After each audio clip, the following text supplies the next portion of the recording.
네, 안녕하세요 여러분. 여행하며 돈 버는 디지털 노마드 예플입니다. 오늘은 제가 그렇게 염원하던 1억을 모으고 나서 패닉이 온 현실적인 이유에 대해서 말씀을 좀 드리려고 해요. 재테크에 관심이 있거나 혹은 1억이라는 목표 저축 금액을 가지고 계신 분들이라면 나중에 분명 저처럼 똑같은 감정이나 상황들을 비슷하게 겪을 가능성이 저는 정말 높다고 생각을 해요. 그래서 제가 겪은 시행착오를 여러분들은 겪지 마시고 좀 더 똑똑하게 자산을 불려나갈 수 있는 팁들을 오늘 많이 얻어가셨으면 좋겠어요.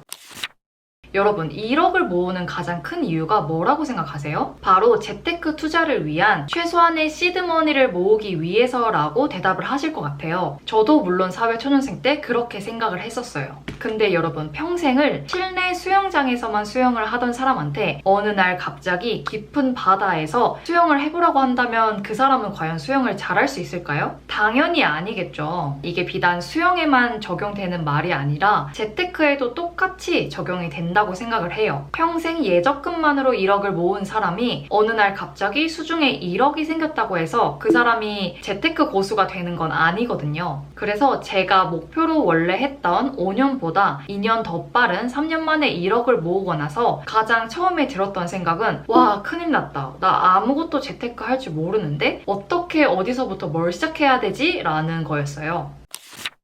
그럼 나는 왜 1억을 모으기 전부터 투자를 하지 않았을까라고 생각을 곰곰이 해봤거든요. 정보가 부족해서? 아니면 주변에 물어볼 지인이 부족해서? 그건 아니었던 것 같은 게 제가 사회 초년생 시절 때 이미 제 주위에 있던 회사 선배분들은 다 투자를 하고 계셨어요. 그래서 물어보려면 얼마든지 물어볼 수 있는 상황이었고 또 그런 선배들이 주위에 없다고 하더라도 요즘에는 정말 책이랑 인터넷에 정보가 넘쳐나잖아요. 그래서 제가 재테크를 하고자 했다면 충분히 시작할 수 있었던 환경이라는 뜻이에요. 그런데도 왜 하지 않았냐? 저는 사실 1억부터 모아라 라는 말에 되게 안도를 하고 있었던 것 같아요. 당장 투자 공부를 할 필요도 없고 무서운 재테크 세계에 뛰어들 필요도 없고 그래서 1억 저축이라는 계획은 어쩌면 저한테는 재테크 공부를 하지 않아도 되는 일종의 자기 합리화의 시간이었던 것 같아요. 평소에 투자와 경제 공부를 틈틈이 하면서 1억을 꾸준하게 모아가는 사람이랑 막연히 재테크가 두렵고 낯설다는 이유로 아무런 공부도 하지 않고 1억을 그냥 모으기만 한 사람의 차이는 정말 하늘과 땅 차이라고 생각을 해요.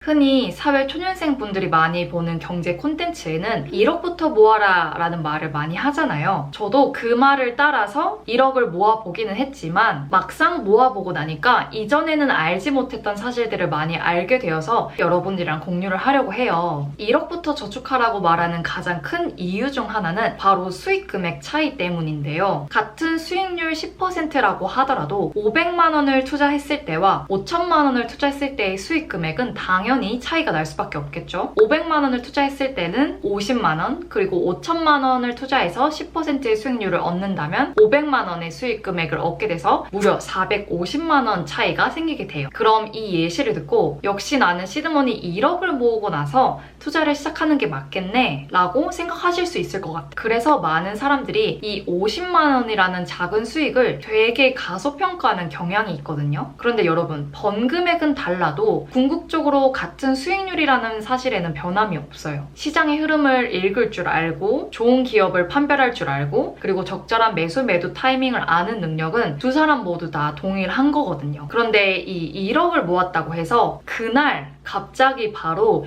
이 능력이 하늘에서 뚝 떨어지는 게 아니란 말이에요.